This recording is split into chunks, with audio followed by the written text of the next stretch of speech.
Yo, welcome back to Ishan Extras and welcome back to Today We Will Read. And today we will read Aranyak by Bibhutibhushan Bandyopadhyay. এর আগের এপিসোডগুলোতে আমরা প্রথম থেকে চতুর্থ পরিচ্ছেদ অবধি পড়লাম এবং আজকের এপিসোডে আমরা পড়ব পঞ্চম পরিচ্ছেদ। কিছু ভুল ত্রুটি থাকবেই, কিছু ফাম্বলস থাকবেই, and I am sorry for that. আমি ট্রাই করব এগুলোকে আনকাট রাখার। I'll keep you company. So let's read পঞ্চম পরিচ্ছেদ। খুব জ্যোৎস্না, তেমনি হাড় কাঁপানো শীত। পৌষ মাসের শেষ। সদর কাছারি হইতে লবটুলিয়ার ডিহি কাছারিতে তদারক করিতে গিয়াছি। লবটুলিয়ার কাছারিতে রাত্রে রান্না শেষ হইয়া সকলের আহারাদি হইতে হইতে রাত 11টা বাজিয়া যাইত। একদিন খাওয়া শেষ করিয়া রান্নাঘর হইতে বাহিরে আসিয়া দেখি অত রাত্রে আর সেই কনকনে হিমবর্ষী আকাশের তলায় কে একটি মেয়ে ফুটফুটে জ্যোৎস্নায় কাছারির কম্পাউন্ডের সীমানায় দাঁড়াইয়া আছে। পাটোয়ারিকে জিজ্ঞাসা করিলাম, ওখানে কে দাঁড়িয়ে? পাটোয়ারি বলিল, ও কুন্তা। আপনার আসবার কথা শুনে আমায় কাল বলছিল ম্যানেজারবাবু আসবেন, তার পাতের ভাত আমি গিয়ে নিয়ে আসব। আমার ছেলেপুলের বড় কষ্ট, তাই বলেছিলাম যাস। কথা বলিতেছি এমন সময় কাছারির টহলদার বলোয়া আমার পাতের ডাল মাখা ভাত, ভাঙা মাছের টুকরা, পাতের গোড়ায় ফেলা তরকারি ও ভাত, দুধের বাটির ভুক্তাবশিষ্ট দুধ ভাত সব লইয়া গিয়া মেয়েটির আনিত একটি পেতলের কানা উঁচুর থালায় ঢালিয়া দিল। মেয়েটি চলিয়া গেল। 8-10 দিন সেবার লবটুলিয়া কাছারিতে ছিলাম। প্রতি রাতে দেখিতাম ইদারার পাড়ে সেই মেয়েটি আমার পাতের ভাতের জন্য সেই গভীর রাত্রে আর সেই ভয়ানক শীতের মধ্যে বাহিরে শুধু আঁচল গায়ে দিয়া দাঁড়াইয়া আছে। প্রতিদিন দেখিতে দেখিতে একদিন কৌতূহল বশে পাটোয়ারিকে জিজ্ঞাসা করিলাম, কুন্তা যে রোজ ভাত নিয়ে যায়, ও কে, আর জঙ্গলে থাকেই বা কোথায়? দিনে তো কখনো দেখি না ওকে। পাটোয়ারি বলিল, বলছি হুজুর। ঘরের মধ্যে সন্ধ্যা হইতে কাঠের গুঁড়ি জ্বালাইয়া গনগনে আগুন করা হইয়াছে। তারই ধারে চেয়ার পাতিয়া অনেকক্ষণ ধরিয়া বসিয়া কিস্তির আদায়ী হিসাব মিলাইতেছিলাম। আহারাদি শেষ করিয়া আসিয়া মনে হইল একদিনের পক্ষে কাজ যথেষ্টই করিয়াছি। কাগজপত্র গুটাইয়া পাটোয়ারির গল্প শুনিতে প্রস্তুত হইলাম। শুনুন হুজুর, বছর 10 আগে এ অঞ্চলে দেবী সিং রাজপুতের বড় রবরবা ছিল। তার ভয়ে যত গাঙ্গোতা আর চাষি ও চরির প্রজা জুজু হয়ে থাকত। দেবী সিং এর ব্যবসা ছিল খুব চড়া সুদে টাকা ধার দেওয়া এইসব লোককে, আর তারপর লাঠিবাজি করে সুদ ও আসল টাকা আদায় করা। তার তাঁবে 8-9 জন লাঠিয়াল পাইকি ছিল। এখন যেমন রাসবিহারী সিং রাজপুত এ অঞ্চলের মহাজন, তখন ছিল দেবী সিং। দেবী সিং জৌনপুর জেলা থেকে এসে পূর্ণিয়ায় বাস করে। তারপর টাকা ধার দিয়ে জোর জবরদস্তি করে এদেশের যত ভীতু গাঙ্গোতা প্রজাদের হাতের মুঠোয় পুড়ে ফেলল। এখানে আসবার বছর কয়েক পরে সে কাশি যায় এবং সেখানে এক বাইজির বাড়ি গান শুনতে গিয়ে তার 14-15 বছরের মেয়ের সঙ্গে দেবী সিং এর খুব ভাব হয়। তারপর তাকে নিয়ে দেবী সিং পালিয়ে এখানে আসে। দেবী সিং এর বয়স 27-28 হবে। এখানে এসে দেবী সিং তাকে বিয়ে করে, কিন্তু বাইজির মেয়ে বলে সবাই যখন জেনে ফেললে, তখন দেবী সিং এর নিজের জাত ভাই রাজপুতরা ওর সঙ্গে খাওয়া দাওয়া বন্ধ করে ওকে একঘরে করলে। পয়সার জোরে দেবী সিং সেসব গ্রাহ্য করত না। তারপর বাবুগিরি আর অযথা ব্যয় করে এবং এই রাসবিহারী সিং এর সঙ্গে মকদ্দমা করতে গিয়ে দেবী সিং সর্বশান্ত হয়ে গেল। আজ বছর 4 হলো সে মারা গিয়েছে। ওই কুন্তাই দেবী সিং রাজপুতের সেই বিধবা স্ত্রী। এক সময়ে ও লবডুলিয়া থেকে কিংখাবের ঝালর দেওয়া পালকি চেপে কুশি ও কলবলিয়ার সঙ্গমে স্নান করতে যেত। বিকানির মিশ্রি খেয়ে জল খেত। আজ ওর এই দুর্দশা।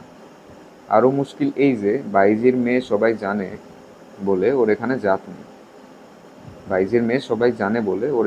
নেই। তা কি ওর স্বামীর আত্মীয় বন্ধু রাজপুতদের মধ্যে, কি দেশওয়ালি গাঙ্গোতাদের মধ্যে। ক্ষেত থেকে গম কাটা হয়ে গেলে যে গমের গুঁড়োর শীষ পড়ে থাকে, তাই টুকরি করে খেতে খেতে কুড়িয়ে এনে বছরে 2-1 মাস ও ছোট ছোট ছেলে মেয়েদের হাত পেটা খাইয়ে রাখে। কিন্তু কখনো হাত পেতে ভিক্ষে করতে ওকে দেখিনি হুজুর। আপনি এসেছেন জমিদারের ম্যানেজার রাজার সময়। আপনার এখানে প্রসাদ পেলে ওর তাতে অপমান নেই। বলিলাম, ওর মা, সেই বাইজি, ওর খোঁজ করেনি তারপর কখনো? পাটোয়ারি বলিল, দেখিনি তো কখনো হুজুর। কুন্তাও কখনো মায়ের খোঁজ করেনি। ওই দুঃখ ধান্দা করে ছেলেপুলেকে খাওয়াচ্ছে। এখন ওকে কি দেখছেন? ওর একসময় যা রূপ ছিল এ অঞ্চলে সেরকম কখনো কেউ দেখেনি। এখন বয়স হয়েছে, আর বিধবা হওয়ার পরে দুঃখে কষ্টে সে চেহারায় কিছু নেই। বড় ভালো আর শান্ত মেয়ে কুন্তা, কিন্তু এদেশে কেউ ওকে দেখতে পারে না। সবাই নাক সবাই নাক সবাই নাক সিটকে থাকে, নিচু চোখে দেখে, বোধহয় বাইজির মেয়ে বলে। বলিলাম, তা বুঝলাম, কিন্তু এই রাত 12টার সময় এই ঘন জঙ্গলের মধ্যে দিয়েও একা লকডুলিয়া বস্তিতে যাবে? সে তো এখান থেকে প্রায় 3 কোয়া পথ। ওর কি ভয় করলে চলে হুজুর? এই জঙ্গলে হরবকত ওকে একলা ফিরতে হয়। নইলে কে আছে ওর যে চালাবে? তখন ছিল পৌষ মাস। পৌষ কিস্তির তাগাদা শেষ করিয়াই চলিয়া আসিলাম। মাঘ মাসের মাঝামাঝি আরেকবার একটা ক্ষুদ্র চড়ি মহাল ইজারা দেওয়ার উদ্দেশ্যে লকডুলিয়া যাওয়ার প্রয়োজন হইয়াছিল। তখন শীত কিছুমাত্র কমে নাই। তার উপরে সারাদিন পশ্চিমা বাতাস বহিবার ফলে প্রত্যহ সন্ধ্যার পরে শীত দ্বিগুণ বাড়িতে লাগিল। একদিন মহালের উত্তর সীমানায় বেড়াইতে বেড়াইতে কাছারি হইতে অনেক দূরে গিয়া পড়িয়াছি। সেদিকটাতে বহুদূর পর্যন্ত শুধু কুলগাছের জঙ্গল। এইসব জঙ্গল জমা লইয়া ছাপড়া ও মজফ্ফরপুর জেলার কালোয়ার জাতীয় লোকে লাক্ষার চাষ করিয়া বিস্তর পয়সা উপার্জন করে। কুলের জঙ্গলের মধ্যে প্রায় পথ ভুলিবার উপক্রম করিয়াছি। এমন সময় হঠাৎ একটা নারীকণ্ঠে আর্তক্রন্দনের শব্দ, বালক বালিকার গলার চিৎকার ও কান্না এবং কর্কশ পুরুষকণ্ঠে গালিগালাজ শুনতে পাইলাম। কিছু দূর অগ্রসর হইয়া দেখি, একটি মেয়েকে লাক্ষার ইজারাদারের চাকরেরা চুলের মুঠি ধরিয়া টানিয়া লইয়া আসিতেছে। মেয়েটির পরনে ছিন্ন মলিন বস্ত্র, সঙ্গে 2-3টি ছোট ছোট রৌদ্যমান বালক বালিকা। দুজন ছত্রী চাকরের মধ্যে একজনের হাতে একটি ছোট ঝুড়িতে 8 ঝুড়ি পাকা কুল। আমাকে দেখিয়া ছত্রী দুজন উৎসাহ পাইয়া যাহা বলিল, তাহার অর্থ এই যে, তাহাদের ইজারা করা জঙ্গলে এই গাঙ্গতিন চুরি করিয়া কুল পাড়িতেছিল বলিয়া তাহাকে কাছারিতে পাটোয়ারির বিচারার্থ ধরিয়া লইয়া যাইতেছে। হুজুর আসিয়া পড়িয়াছেন, ভালোই হইয়াছে। প্রথমেই ধমক দিয়া মেয়েটিকে তাহাদের হাত হইতে ছাড়াইলাম। মেয়েটি তখন ভয়ে লজ্জায় জড়সড় হইয়া একটি কুল ঝোপের আড়ালে গিয়া দাঁড়াইয়াছে। তাহার দুর্দশা দেখিয়া এত কষ্ট হইল, ইজারাদারের লোকেরা কি সহজে ছাড়িতে চায়? তাহাদের বুঝাইলাম, বাপু, গরিব মেয়ে মানুষ যদি ওর ছেলেপুলেকে খাওয়াইবার জন্য 8 ঝুড়ি টক কুল পাড়িয়াই থাকে, তাহাতে তোমাদের লাক্ষা চাষের বিশেষ কি ক্ষতিটা হইয়াছে? উহাকে বাড়ি যাইতে দাও। একজন বলিল, জানেন না হুজুর, ওর নাম কুন্তা। এই লকডুলিয়াতে ওর বাড়ি। ওর অভ্যেস চুরি করে কুল পাড়া। আরও একবার আর বছর হাতে হাতে ধরেছিলাম। ওকে একবার শিক্ষা না দিয়ে দিলে। প্রায় চমকিয়া উঠিলাম। কুন্তা? তাহাকে তো চিনি নাই। তাহার একটা কারণ, দিনের আলোতে কুন্তাকে তো দেখি নাই, যাহা দেখিয়াছি রাত্রে। ইজারাদারের লোকজনকে তৎক্ষণাৎ শাসাইয়া কুন্তাকে মুক্ত করিলাম। সে লজ্জায় মাটির সঙ্গে মিশিয়া ছেলেপুলেদের লইয়া বাড়ি চলিয়া গেল। যাইবার সময় কুলের ধামাটি ও আকশি গাছটা ফেলিয়া গেল, বোধ হয় ভয়ে ও সংকোচে। আমি উপস্থিত লোকগুলির মধ্যে একজনকে সেগুলি কাছারিতে লইয়া যাইতে বলাতে তাহারা খুব খুশি হইয়া ভাবিল, ধামা ও আকশি সরকারে নিশ্চয়ই বাজেয়াপ্ত হইবে। কাছারিতে আসিয়া পাটোয়ারিকে বলিলাম, তোমাদের দেশের লোক এত নিষ্ঠুর কেন বনোয়ারিলাল? বনোয়ারি পাটোয়ারি খুব দুঃখিত হইল। বনোয়ারি লোকটা ভালো, এদেশের তুলনায় সত্যি তার হৃদয়ে দয়ামায়া আছে। কুন্তার ধামা ও আকশি সে তখনই পাইক দিয়া লকডুলিয়াতে কুন্তার বাড়ি পাঠাইয়া দিল। সেই রাত্রি হইতে কুন্তা বোধ হয় লজ্জায় আর কাছারিতেও ভাত লইতে আসে নাই। শীত শেষ হইয়া বসন্ত পড়িয়াছে। আমাদের জঙ্গলমহলের পূর্ব দক্ষিণ সীমানা হইতে 7-8 ক্রোশ দূরে, অর্থাৎ সদর কাছারি হইতে প্রায় 14-15 ক্রোশ দূরে, ফাল্গুন মাসে হোলির সময় একটা প্রসিদ্ধ গ্রাম্য মেলা বসে। এবার সেখানে যাইব বলিয়া ঠিক করিয়াছিলাম। বহু লোকের সমাগম অনেকদিন দেখি নাই। এদেশের মেলা কিরকম জানিবার একটা কৌতূহল ছিল, কিন্তু কাছারির লোকে পুনঃ পুনঃ নিষেধ করিল। পথ দুর্গম ও পাহাড় জঙ্গলে ভর্তি। উপরন্তু গোটা পথটার প্রায় সর্বত্রই বাঘের ও বন্য মহিষের ভয়। মাঝে মাঝে বস্তি আছে বটে, কিন্তু সে বড় দূরে দূরে। বিপদে পড়িলে তাহারা বিশেষ কোনো উপকারে আসিবে না, ইত্যাদি। জীবনে কখনো এতটুকু সাহসের কাজ করিবার অবকাশ পাই নাই। এই সময়ে এইসব জায়গায় যতদিন আছি, যাহা করিয়া লইতে পারি, বাংলাদেশে ও কলিকাতায় ফিরিয়া গেলে কোথায় পাইব পাহাড় জঙ্গল, কোথায় পাইব বাঘ ও বন্য মহিষ? ভবিষ্যতের দিনে আমার মুখে গল্প শ্রবণ নিরত পৌত্রপত্রীদের মুখ ও উৎসুক তরুণ দৃষ্টি কল্পনা করিয়া মনেশ্বর মাহাতো পাটোয়ারি ও নবীনবাবু মুহুরীর সকল আপত্তি উড়াইয়া দিয়া মেলার দিন খুব সকালে ঘোড়া করিয়া রওনা হইলাম।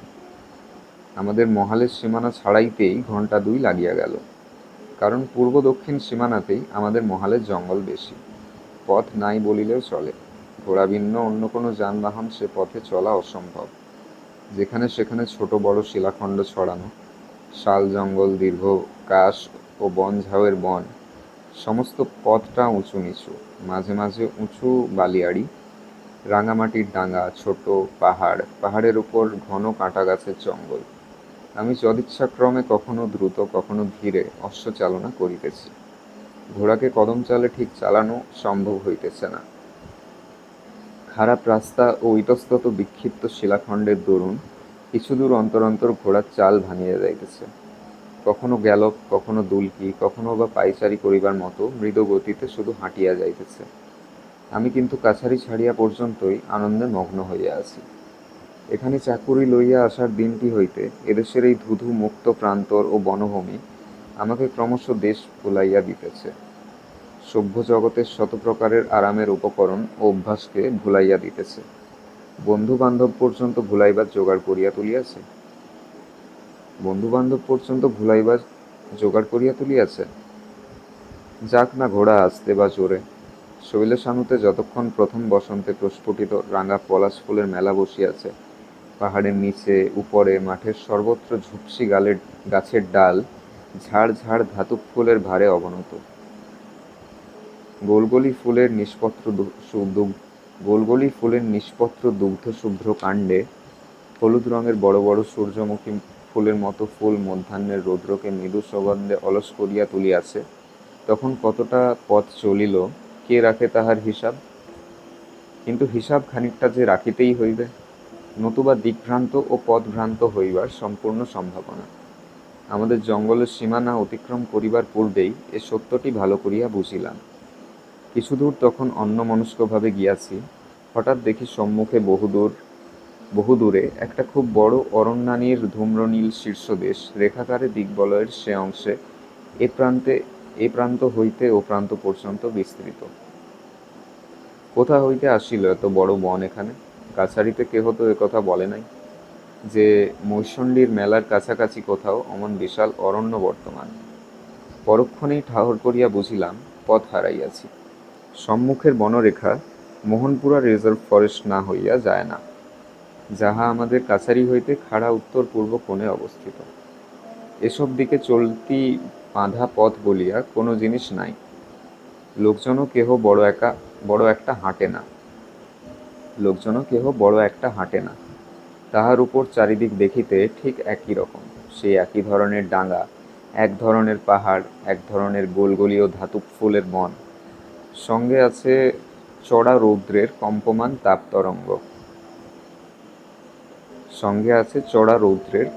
তাপতরঙ্গ। দিকভুল হইতে বেশিক্ষণ লাগে না আনাড়ি লোকের পক্ষে। ঘোড়ার মুখ আবার ফিরাইলাম। হুঁশিয়ার হইয়া গন্তব্যস্থানের অবস্থান নির্ণয় করিয়া একটা দিকচিহ্ন দূর হইতে আন্দাজ করিয়া বাছিয়া লইলাম। অকুল সমুদ্রে জাহাজ ঠিক পথে চালনা, অনন্ত আকাশে এরোপ্লেনের পাইলটের কাজ করা, আর এইসব অজানা সুবিশাল পথহীন বনপ্রান্তরে অশ্বচালনা করিয়া তাহাকে গন্তব্যস্থানে লইয়া যাওয়া প্রায় একই শ্রেণীর ব্যাপার। অভিজ্ঞতা যাহাদের আছে তাহাদের এই কথার সত্যতা বুঝিতে বিলম্ব হইবে না। আবার রৌদ্রদগ্ধ নিষ্পত্র গুল্মরাজি, আবার বনকুসুমের মৃদু মধুর গন্ধ, আবার অনাবৃত শিলাস্তূপ সদৃশ্য প্রতীয়মান গণ্ড শৈলমালা, আবার রক্ত পলাশের শোভা। বেলা বেশ চড়িল, জল খাইতে পাইলে ভালো হইত।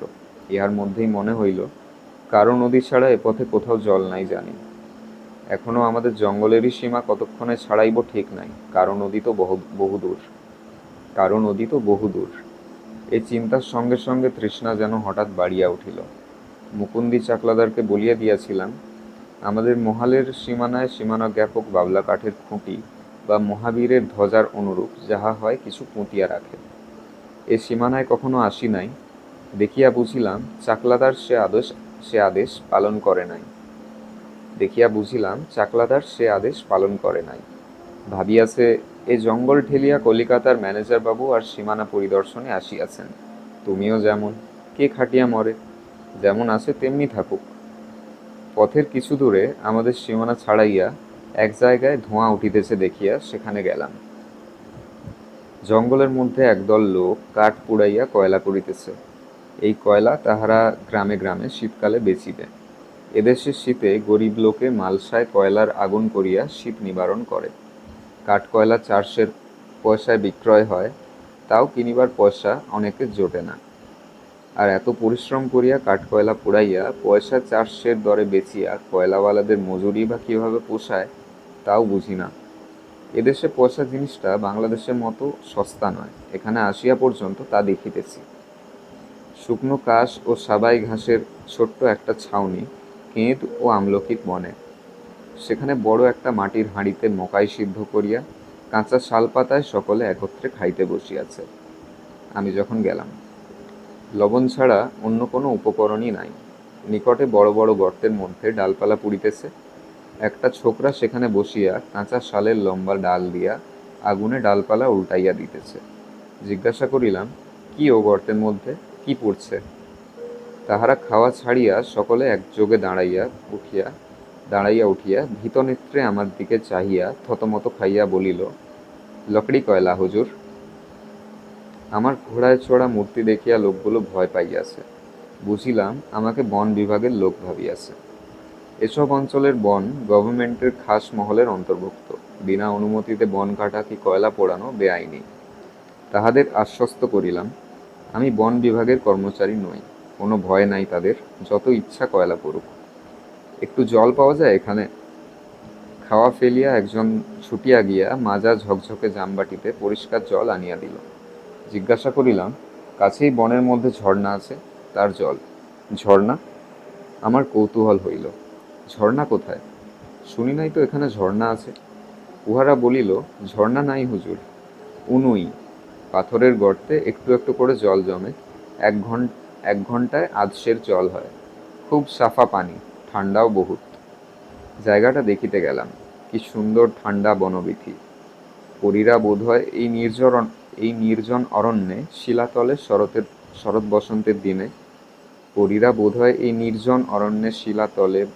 বসন্তের দিনে কি গভীর নিশীথ রাত্রে জলকেলি করিতে নামে।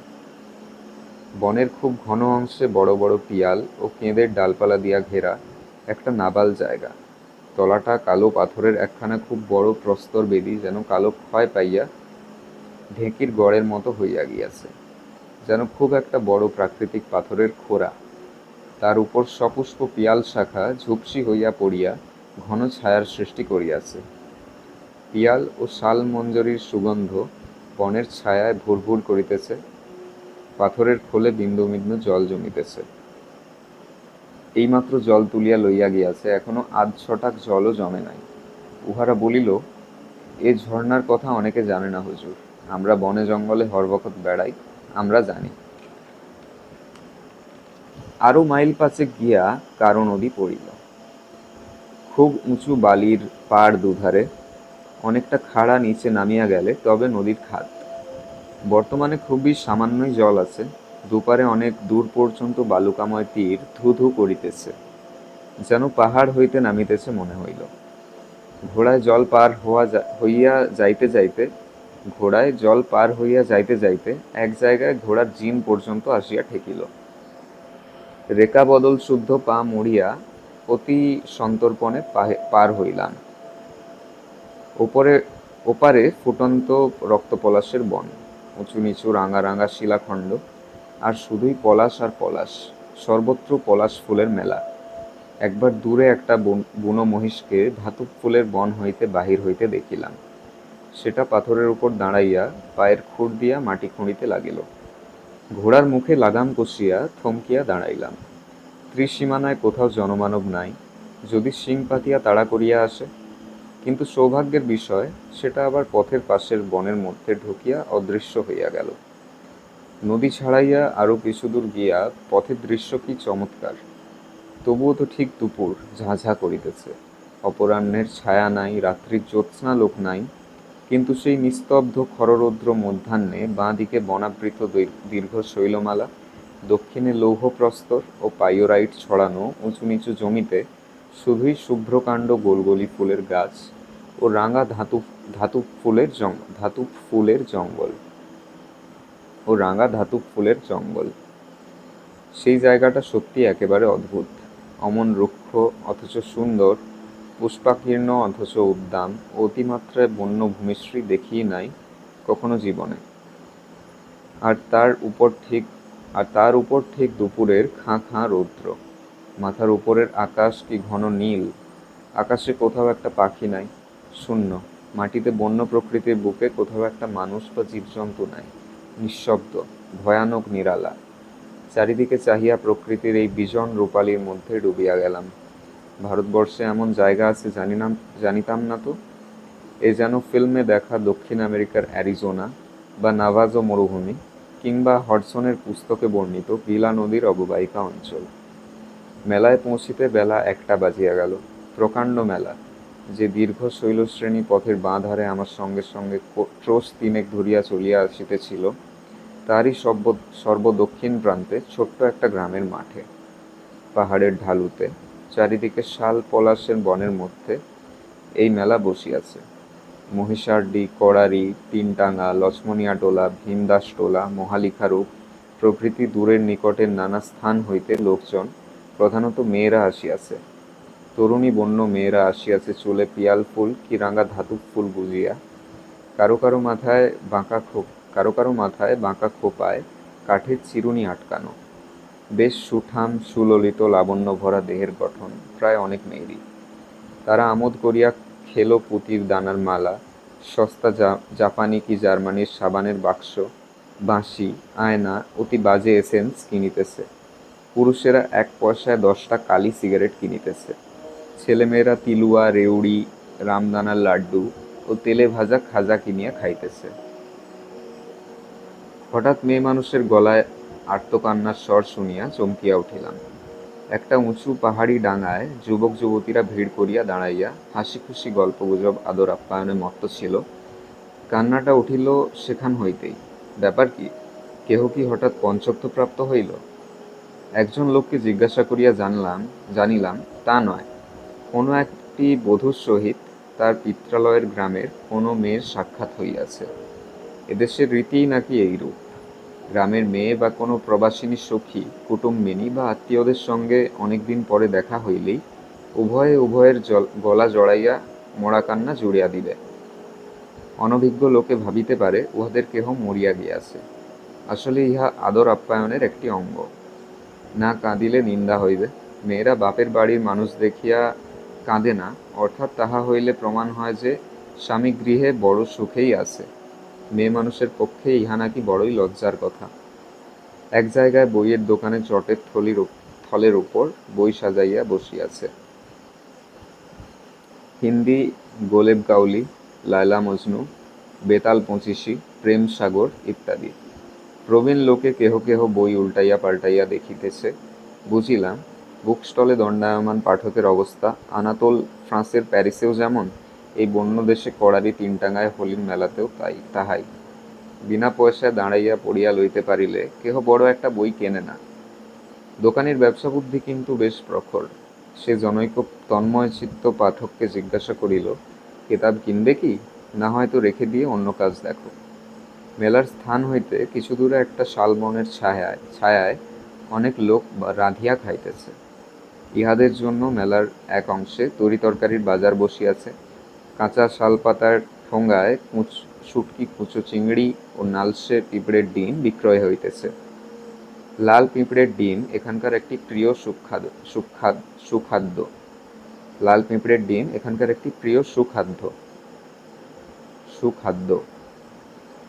তাছাড়া আছে কাঁচা পেঁপে, শুকনো কুল, কেঁদফল, পেয়ারা ও বুনো শিম। হঠাৎ কাহার ডাক কানে গেল, ম্যানেজার বাবু।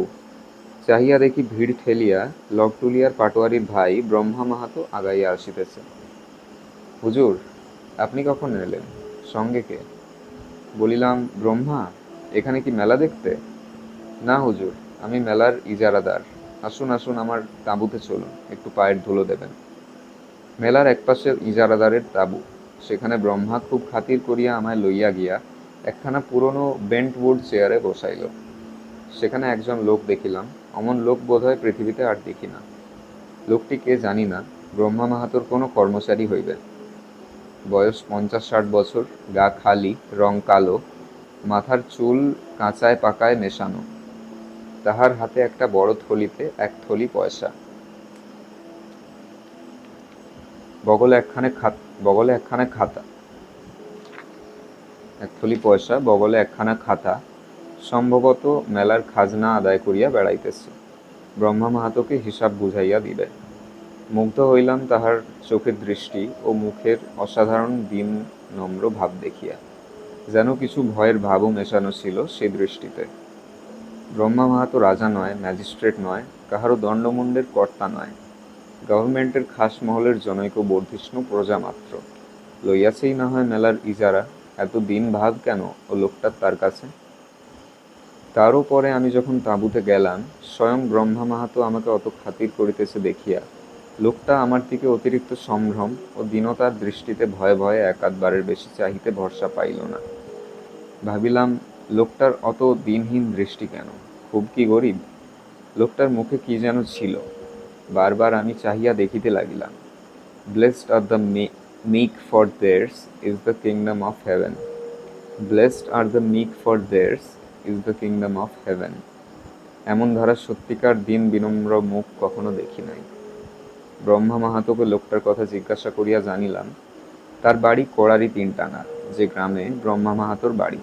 নাম গিরিধারী লাল, জাতি গাঙ্গোতা। উহার এক ছোট ছেলে ছাড়া আর সংসারে কেহই নাই। অবস্থা যাহা অনুমান করিয়াছিলাম, অতি গরিব। সম্প্রতি ব্রহ্মা তাহাকে মেলায় দোকানের আদায়কারী কর্মচারী বহাল করিয়াছে। দৈনিক 4 আনা বেতন ও খাইতে দিবে। গিরিধারী লালের সঙ্গে আমার আরও দেখা হইয়াছিল, কিন্তু তাহার সঙ্গে শেষবারের সাক্ষাতের সময়কার অবস্থা বড় করুণ। পরে সেসব কথা বলিব। অনেক ধরনের মানুষ দেখিয়াছি, কিন্তু গিরিধারীলালের মতো সাচ্চা মানুষ কখনো দেখি নাই। কত কাল হইয়া গেল, কত লোককে ভুলিয়া গিয়াছি, কিন্তু যাহাদের কথা চিরকাল মনে আঁকা আছে ও থাকিবে, সেই অতি অল্প কয়েকজন লোকের মধ্যে গিরিধারীলাল একজন। বেলা পড়িয়া আসিতেছে, এখনই রওনা হওয়া দরকার। ব্রহ্মা মাহাতোকে সে কথা বলিয়া বিদায় চাহিলাম। ব্রহ্মা মাহাতো তো একেবারে আকাশ হইতে পড়িল। তাঁবুতে যাহারা উপস্থিত ছিল তাহারা হাঁ করিয়া আমার মুখের দিকে চাহিল। অসম্ভব, এই 30 মাইল রাস্তা অবেলায় ফেরা! হুজুর কলিকাতার মানুষ, এ অঞ্চলের পথের খবর জানা নাই, তাই একথা বলিতেছেন। 10 মাইল যাইতে সূর্য যাইবে ডুবিয়া, না হয় জ্যোৎস্নারাত্রি হইল। ঘন পাহাড় জঙ্গলের পথ, মানুষজন কোথাও নাই। বাঘ বাহির হইতে পারে, বুনো মহিষ আছে, বিশেষত পাকা কুলের সময়। এখন ভাল্লুক তো নিশ্চয়ই বাহির হইবে। কারো নদীর ওপারে মহালিখা রূপের জঙ্গলে এই তো সেদিনও এক গরুর গাড়ির গাড়োয়ানকে বাঘে লইয়াছে। বেচারি জঙ্গলের পথে একা গাড়ি চালাইয়া আসিতেছিল। অসম্ভব হুজুর, রাত্রে এখানে থাকুন, খাওয়া দাওয়া করুন, যখন দয়া করিয়া আসিয়াছেন গরিবের ডেরায়। কাল সকালে তখন ধীরে সুস্থে গেলেই হইবে। এ বাসন্তী পূর্ণিমার পরিপূর্ণ জ্যোৎস্না রাত্রে জনহীন পাহাড় জঙ্গলের পথে একা ঘোড়ায় চড়িয়া যাওয়ার প্রলোভন আমার কাছে দূর দমনীয় হইয়া উঠিল। জীবনে আর কখনো হইবে না, এই হয়তো শেষ। আর যে অপূর্ব বন পাহাড়ের দৃশ্য দেখিয়া আসিয়াছি পথে, জ্যোৎস্না রাত্রে, বিশেষত পূর্ণিমার জ্যোৎস্নায় তাহাদের রূপ একবার দেখিব না যদি, তবে এতটা কষ্ট করিয়া আসিবার কি অর্থ হয়। সকলের স্বনির্বন্ধ অনুরোধ এড়াইয়া রওনা হইলাম। ব্রহ্মা মাহাতো ঠিকই বলিয়াছিল, কারো নদীতে পৌঁছিবার কিছু পূর্বেই টকটকে লাল সুবৃহৎ সূর্যটা পশ্চিম দিকচক্রবালে একটা অনুচ্চ শৈলমালার পিছনে অস্ত গেল। কারো নদীর তীরের বালিয়াড়ির উপর যখন ঘোড়াশুদ্ধ উঠিয়াছি, এইবার এখান হইতে ঢালু বালির পথে নদীগর্ভে নামিব। হঠাৎ সেই সূর্যাস্তের দৃশ্য এবং ঠিক পূর্বে বহুদূরে কৃষ্ণরেখার মতো পরিদৃশ্যমান মোহনপুরা রিজার্ভ ফরেস্টের মাথায় নবোদিত পূর্ণচন্দ্রের দৃশ্য, যুগপৎ এই অস্ত ও উদয়ের দৃশ্যে থমকিয়া ঘোড়াকে লাগাম বসিয়া দাঁড় করাইলাম। সেই নির্জন অপরিচিত নদী তীরে সমস্তই যেন একটা অবাস্তব ব্যাপারের মতো দেখাইতেছে। পথে সর্বত্র পাহাড়ের ঢালুতে ও ডাঙায় ছাড়া ছাড়া জঙ্গল, মাঝে মাঝে সরু পথটাকে যেন দুই দিক হইতে চাপিয়া ধরিতেছে, আবার কোথাও কিছু দূরে সরিয়া যাইতেছে। কি ভয়ঙ্কর নির্জন চারিদিকে! দিন মানে যা হয় একরূপ ছিল, জ্যোৎস্না উঠিবার পর মনে হইতেছে যেন অজানা ও অদ্ভুত সৌন্দর্যময় পরিরাজ্যের মধ্য দিয়া চলিতেছি। সঙ্গে সঙ্গে বাঘের ভয়ও হইল। মনে পড়িল, মেলায় ব্রহ্মা মাহাতো এবং কাছারিতে প্রায় সকলেই রাত্রে এ পথে একা আসিতে বারবার নিষেধ করিয়াছিল। মনে পড়িল, নন্দকিশোর গোসাই নামে আমাদের একজন বাথানদার প্রজা আজ মাস 2-3 আগে কাছারিতে বসিয়া গল্প করিয়াছিল এই মহালিখারূপের জঙ্গলে সেই সময় তাহাকে বাঘে খাওয়ার ব্যাপার। জঙ্গলের এখানে ওখানে বড় বড় কুল গাছে কুল পাকিয়া ডাল নত হইয়া আছে, তলায় বিস্তর শুকনো ও পাকা কুল ছড়ানো, সুতরাং ভালুক বাহির হইবারও সম্ভাবনা খুবই। বনো মহিষ এ বনে না থাকিলেও মোহনপুরা জঙ্গল হইতে ওবেলার মতো একাধা ছিটকাইয়া আসিতে কতক্ষণ। সম্মুখে এখনো 15 মাইল নির্জন বনপ্রান্তরের উপর দিয়া পথ। ভয়ের অনুভূতি চারিপাশের সৌন্দর্যকে যেন আরো বাড়াইয়া তুলিল। এক এক স্থানে পথ দক্ষিণ হইতে খাড়া উত্তরে ও উত্তর হইতে পূর্বে ঘুরিয়া গিয়াছে। পথের খুব কাছে বাম দিকে সর্বত্রই একটানা অনুচ্চ শৈলমালা, তাদের ঢালুতে গোলগলি ও পলাশের জঙ্গল, উপরের দিকে শাল ও বড় বড় ঘাস। জ্যোৎস্না এবার ফুটফুট করিতেছে, গাছের ছায়া হ্রস্বতম হইয়া উঠিয়াছে। কি একটা বন্য ফুলের সুবাসে জ্যোৎস্না শুভ্র প্রান্তর ভরপুর। অনেক দূরে পাহাড়ের সাঁওতালেরা জুম চাষের জন্য আগুন দিয়াছে। সে কি অভিনব দৃশ্য! মনে হইতেছে পাহাড়ে পাহাড়ে আলোর মালা কে যেন সাজাইয়া রাখিয়াছে। কখনো যদি এসব দিকে না আসিতাম, কেহ বলিলেও বিশ্বাস করিতাম না যে বাংলাদেশের এত নিকটেই এরূপ সম্পূর্ণ জনহীন অরণ্য প্রান্তর ও শৈলমালা আছে, যাহা সৌন্দর্যে অ্যারিজোনার পাথুরে মরুদেশ বা রোডেশিয়ার বুশভেল্ডের অপেক্ষা কম নয় কোনো অংশে। বিপদের দিক দিয়া দেখিতে গেলেও এইসব জঙ্গল নিতান্ত পুতু বলা চলে না। সন্ধ্যার পরেই যেখানে বাঘ ভালুকের ভয়ে লোকে পথ হাঁটে না। এই মুক্ত জ্যোৎস্না শুভ্র বনপ্রান্তরের মধ্য দিয়া যাইতে যাইতে ভাবিতেছিলাম, এ এক আলাদা জীবন। যারা ঘরের দেওয়ালের মধ্যে আবদ্ধ থাকিতে ভালোবাসে না, সংসার করা যাহাদের রক্তে নাই, সেই সব বারমুখ খাপছাড়া প্রকৃতির মানুষের পক্ষে এমন জীবনই তো কাম্য। কলিকাতা হইতে প্রথম আসিয়া এখানকার এই ভীষণ নির্জনতা ও সম্পূর্ণ বন্য জীবনযাত্রা কি অসহ্য হইয়াছিল, কিন্তু এখন আমার মনে হয় এই ভালো। এই বর্বর রুক্ষ বন্য প্রকৃতি আমাকে তার স্বাধীনতা ও মুক্তির মন্ত্রে দীক্ষিত করিয়াছে। শহরের খাঁচার মধ্যে আর দাঁড়ে বসিয়া থাকিতে পারিব কি? এই পথহীন প্রান্তরের শিলাখণ্ড ও শালপলাশের বনের মধ্য দিয়া এইরকম মুক্ত আকাশতলে পরিপূর্ণ জ্যোৎস্নায় হুহু ঘোড়া ছুটাইয়া চলার আনন্দের সহিত আমি দুনিয়ার কোনো সম্পদ বিনিময় করিতে চাহি না। জ্যোৎস্না আরও ফুটিয়াছে, নক্ষত্রদল জ্যোৎস্নালোকে প্রায় অদৃশ্য। চারিধারে চাহিয়া মনে হয় এ সে পৃথিবী নয় যাহাকে এতদিন জানিতাম। এ স্বপ্নভূমি এই দিগন্তব্যাপী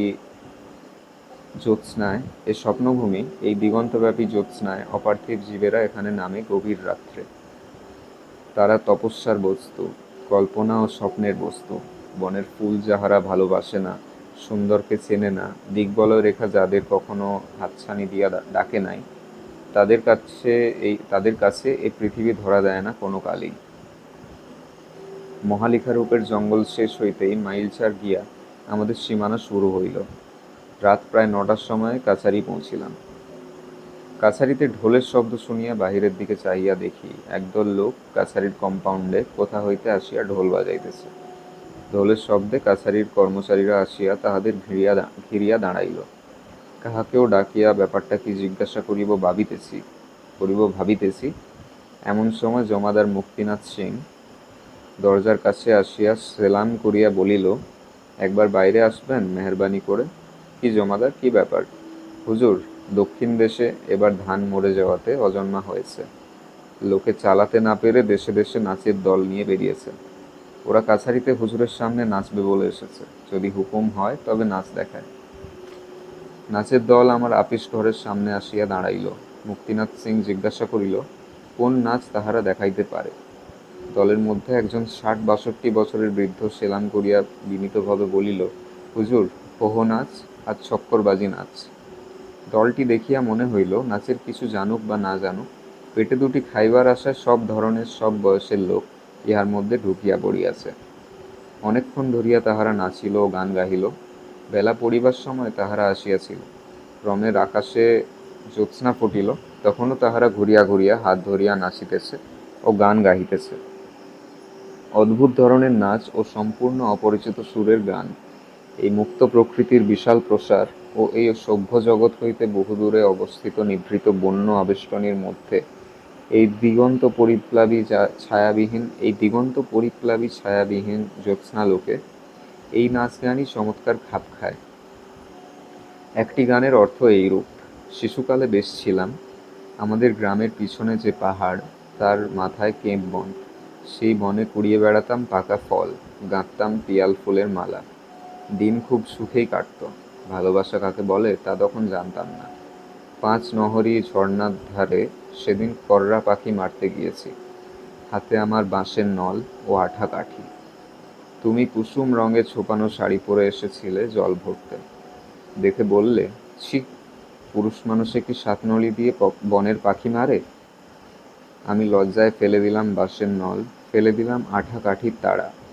বনের পাখি গেল উড়ে, কিন্তু আমার মন পাখি তোমার প্রেমের ফাঁদে চিরদিনের মতো যে ধরা পড়ে গেল। আমার 7 নলি চেলে পাখি মারতে বারণ করে এ কি করলে তুমি আমার? কাজটা কি ভালো হলো সখী? ওদের ভাষা কিছু বুঝি কিছু বুঝি না। গানগুলি সেই জন্যই বোধহয় আমার কাছে আরো অদ্ভুত লাগিল। এই পাহাড় ও পিয়াল বনের সুরে বাঁধা এদের গান এখানেই ভালো লাগিবে। ইহাদের দক্ষিণা মাত্র 4 আনা পয়সা। কাছারির আমলারা এক বাক্যে বলিল, হুজুর, তাই অনেক জায়গায় পায় না। বেশি দিয়ে ওদের লোভ বাড়াবেন না, তাছাড়া বাজার নষ্ট হবে। যা রেট তার বেশি দিলে গরিব গেরস্তরা নিজেদের বাড়িতে নাচ করাতে পারবে না হুজুর। অবাক হইলাম। 2-3 ঘন্টা প্রাণপণে খাটিয়াছে কমসে কম 17-18 জন লোক। 4 আনায় ইহাদের জনপিছু একটা করিয়া পয়সাও তো পড়িবে না। আমাদের কাছারিতে নাচ দেখাইতে এই জনহীন প্রান্তর ও বন পার হইয়া এতদূর আসিয়াছে। সমস্ত দিনের মধ্যে ইহাই রোজগার। কাছে আর কোনো গ্রামও নাই যেখানে আজ রাত্রে নাচ দেখাইবে। রাত্রে কাছারিতে তাহাদের খাওয়া ও থাকার ব্যবস্থা করিয়া দিলাম। সকালে তাহাদের দলের সর্দারকে ডাকাইয়া 2টি টাকা দিতে লোকটা অবাক হইয়া আমার মুখের দিকে চাহিয়া রহিল। নাচ দেখিয়া খাইতে কেহই দেয় না, তাহার উপর আবার 2 টাকা দক্ষিণা। তাহাদের দলের 12-13 বছরের একটি ছেলে আছে। ছেলেটির চেহারা যাত্রা দলের কৃষ্ণ ঠাকুরের মতো। এক মাথা ঝাঁকড়া ঝাঁকড়া চুল, ভারী শান্ত, সুন্দর চোখ মুখ, কুচকুচে কালো গায়ের রং। দলের সামনে দাঁড়াইয়া সেই প্রথমে সুর ধরে ও পায়ে ঘুঙুর বাঁধিয়া নাচে যখন, ঠোঁটের কোণে হাসি মিলাইয়া থাকে। সুন্দর ভঙ্গিতে হাত তুলাইয়া মিষ্ট সুরে গায়, রাজা লিজিয়ে সেলাম ম্যা পরদেসিয়া। শুধু 2টি খাইবার জন্য ছেলেটি দলের সঙ্গে ঘুরিতেছে। পয়সার ভাগ সে বড় একটা পায় না, তাও সে খাওয়া কি? চীনা ঘাসের দানা আর নুন, বড়জোর তার সঙ্গে একটু তরকারি, আলু পটল নয়, জংলি গুড়মি ফল ভাজা, নয়তো বাথুয়া শাক সেদ্ধ, কিংবা ধুধুল ভাজা। এই খাইয়াই মুখে হাসি তার সর্বদা লাগিয়া আছে। দিব্যি স্বাস্থ্য, অপূর্ব লাবণ্য সারা অঙ্গে।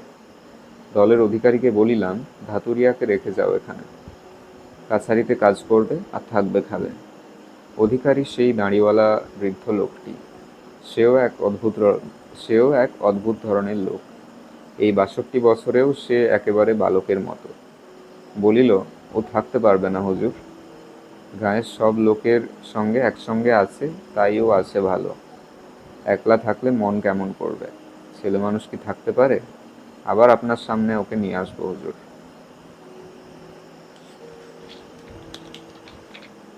তো এই ছিল পঞ্চম পরিচ্ছেদ। এরপর নেক্সট এপিসোডে আমরা পড়ব ষষ্ঠ পরিচ্ছেদ। থ্যাংক ইউ সো মাচ আমার সাথে আরণ্যক পড়ার জন্য, and I will see you guys in the next one. Bye bye.